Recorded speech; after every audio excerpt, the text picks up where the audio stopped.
desde la radio. Con Fray Nicolás Vigo, temporada 2020.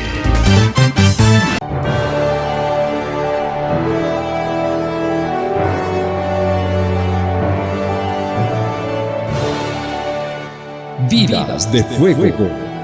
El personaje de la semana con Fray José Estevas. Vidas de Fuego. Hoy tenemos una vida apasionante, la vida de un hombre sencillo que supo hacerse grande a través de la mirada de Dios. Un hombre cuya historia se parece a la nuestra porque es un poco dura al principio y además será una batalla durante toda su vida, pero nos identificamos por esa vida apasionada. Hablamos del patrono de los párrocos. Padre José, buenos días, bienvenido. Díganos quién es ese santo. Buenos días, Padre Nico. Pues estamos hablando de un santo que tan humilde era, pero que Dios hizo maravillas en él, hasta ser patrono de todos los sacerdotes y también de los párrocos. Pues se llama Jean Bautista María Vianney. Sí. Ese es el nombre, que nació el 8 de mayo de 1786 en Dardilly, Francia.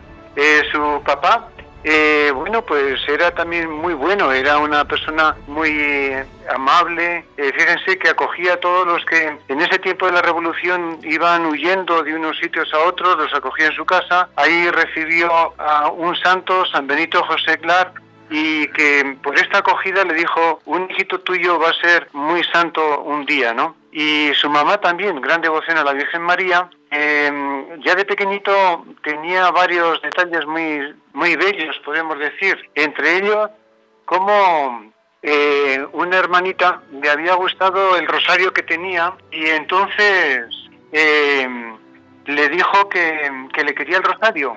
Y como en ese momento la mamá le dijo: dáselo. Y él quería tener el rosario, ¿no? Y como lo dio por amabilidad, en ese momento la mamá le regaló una imagen de la Virgen que le guardaría siempre y la tendría sobre todo en momentos más difíciles, ¿no? Perfectamente, mira, desde pequeño esa generosidad, desprendimiento y amor por los pobres. Cuéntanos un poco, porque usted nos decía, Padre José, la Francia en revolución, en realidad estaba en ebullición, movimientos por todos lados y además la guerra que también estará presente en la vida, la milicia y todos los demás. Cuéntenos un poco su primera comunión, ¿verdad? Hablamos de una primera comunión un poco afuera de lo normal, la típica. Sí, resulta, como dices, estaba en la Revolución Francesa, entonces se habían prohibido el culto religioso, cerradas las iglesias, a los sacerdotes les obligaban a hacer el juramento laico, el de su pueblo lo hizo y bueno, entonces luego se enteraron y a la gente ya no acudía a él y tuvo que ir al pueblo de su mamá, Cully, para que allí sí había un sacerdote que llevaba bien la fe y la religión y allí, vamos a decir, en una casa cerradito, pusieron encima un carro como que estaba descargando heno y dentro estaba el sacerdote dando la comunión a él y a varios niños, ¿no? Y en esos momentos allí, oculto prácticamente. También le marcó a él porque lo englosaron en la milicia. Espere, no nos adelante, cuéntenos un poco, luego nos contará esto, porque eso ya tiene que ver con su vocación, ¿verdad? Y además el entrar en el seminario. ¿Cómo surge la vocación y cómo ingresa al seminario? Bueno, llegó un sacerdote muy santo, vamos a decir, una persona buena, que tenía mucho carisma y eso le gustó a él. Él tenía gran atracción por lo religioso, por dedicarse todo a Dios. Él quería ser sacerdote y quería ir al cielo, quería ser santo, esos dos privilegios. Y entonces fue cojando en él el interés por ser sacerdote. Ya, fíjate que estamos también a los 18 años, comenzó esta inquietud, bueno, desde niño también la tenía, y se lo comunicó a su papá, pero no pudo realizarlo porque hasta los 20 años no tenía casi escuela, no había escuela en ese lugar y solamente lo pudo acoger un sacerdote, el abate Belli de Quilly, en 1806. 20 años tenía ya cuando lo acogió este hombre. Como no había seminarios, lo acogió en su casa para que pudiera, junto a otro compañerito, ir preparándose para ser sacerdote, ¿no? En un principio. Así es. Pero y además, fue truncado. Que le costó, ¿verdad? Porque luego tuvo que hacer el servicio militar, que es obligatorio, o que era obligatorio en ese tiempo. Eso, fíjate que tenía intención de ser sacerdote y qué problemas tenía. No tenía obligación de ir y lo reclutaron en la guerra de Napoleón contra España, y cuando iba a ir al ejército le cayó tan mal ese ir al ejército que cayó enfermo, lo llevaron al hospital y al final el ejército se fue, desertó y estuvo durante 2 años medio escondido. Escondido por ahí. Desertor. Así Sí, es. en Roanne. Y bueno, pues allá enseñaba a los niños, etcétera. Y bueno, regresó a su casa a los 25 años prácticamente y lo liberaron del ejército porque sus hermanos lo enrolaron al hermano, y así pudo librarse de esa situación y regresar con Equilli, Al seminario, ¿verdad? Belli, para seguir sus estudios. Perfectamente. Y cuando estuve en el seminario, tengo un dato, que lo expulsaron del seminario precisamente porque no daba con los estudios de teología en latín, que se tenían que hacer los estudios en ese tiempo en latín. Sí, comencé a estudiar prácticamente a los 20 y tantos años. No sabía ni francés ni latín menos. Menos. Resulta que cuando quise ingresar a los 26 años en el seminario de Verrières, pues le expulsaron porque no tenía conocimientos. En un año le expulsaron. Aunque ahí fui compañero de un gran santo también, Marcelino de Champagnat, fundador de los hermanos maristas, de Pedro Padre Colín, que también fue fundador de unas religiosas. Bueno, pero un año. Y tuvo que regresar a su pueblo, vamos a decir. Ahí le enseñó otra vez el cura Belli, el abate.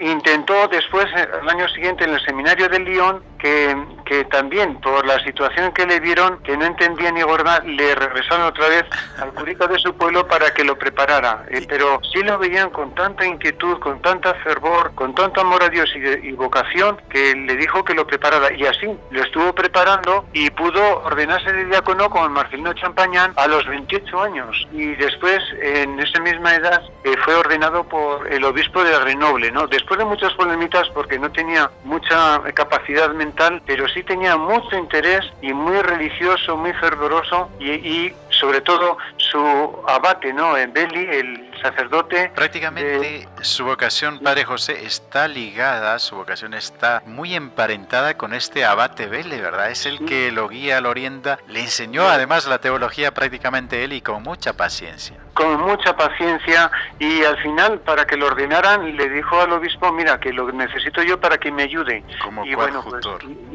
le permitió, pero que no confesara, le dijeron, porque no tenía conocimiento. Curiosamente, Padre José, este será el maestro de la confesión, y será el confesionario el lugar donde él va a estar feliz y donde hará mucho bien a muchísima gente, no solo del pueblo de Ars, porque cuéntenos, era un pueblo difícil, también los pueblos del contexto de los alrededores, y luego ya cuando estaba viejo el cura de Ars, vendrá mucha gente importante de otras ciudades para confesarse con él.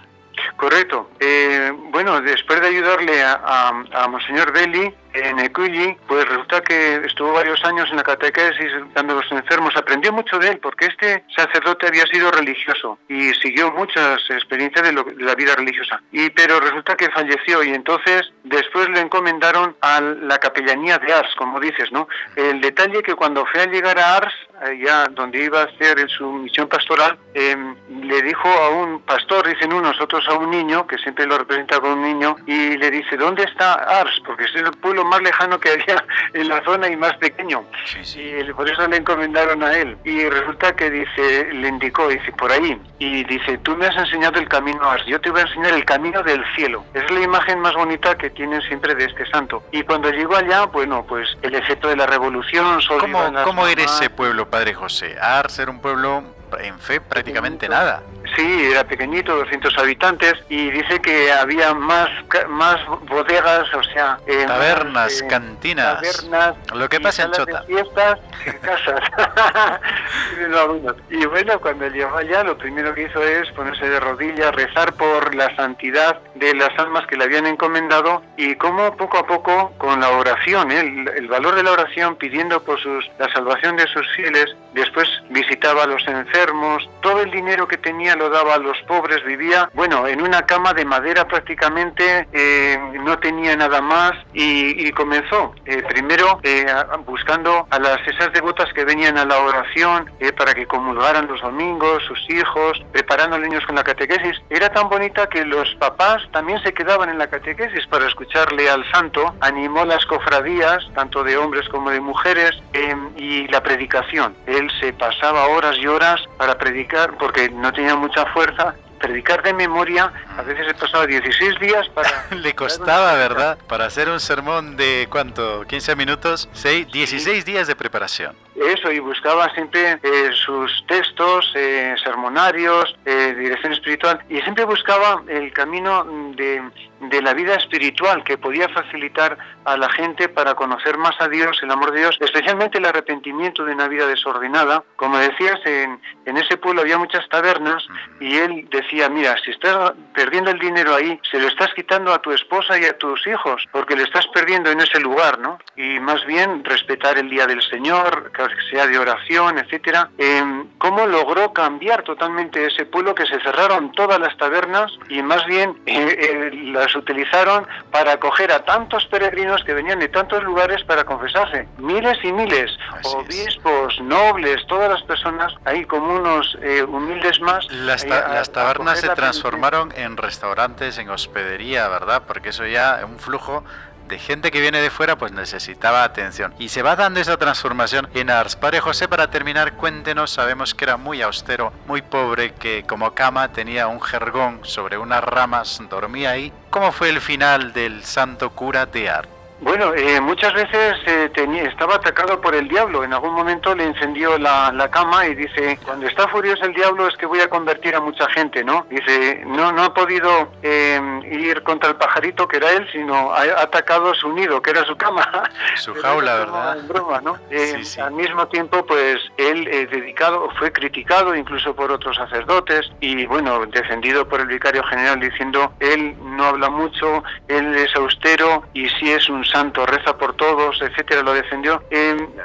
Después de tanto amor de Dios, creó también una escuela para atender a las niñas que estaban abandonadas, convertirse principalmente en la Eucaristía, reconocer al mismo Dios a quien iban a recibir en él, etcétera. Bueno, todo fue algo maravilloso, podemos decir que lo llevó para que todo el mundo, miles y miles, acudieran. El pueblo más lejano y que había sido prohibido de confesar, él fue el gran confesor. Un gran santo, un gran sacerdote, podemos decir. Así es, una historia bonita además, y lo curioso, cosas de la vida, pues nunca fue nombrado párroco.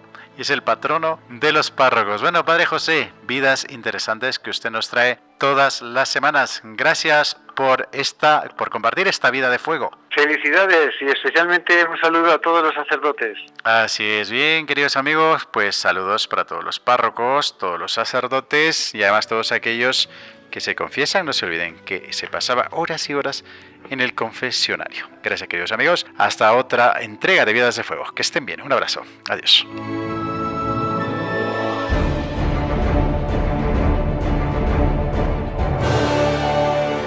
Vidas de Fuego. El personaje de la semana con Fray José Estevas. Vidas de Fuego.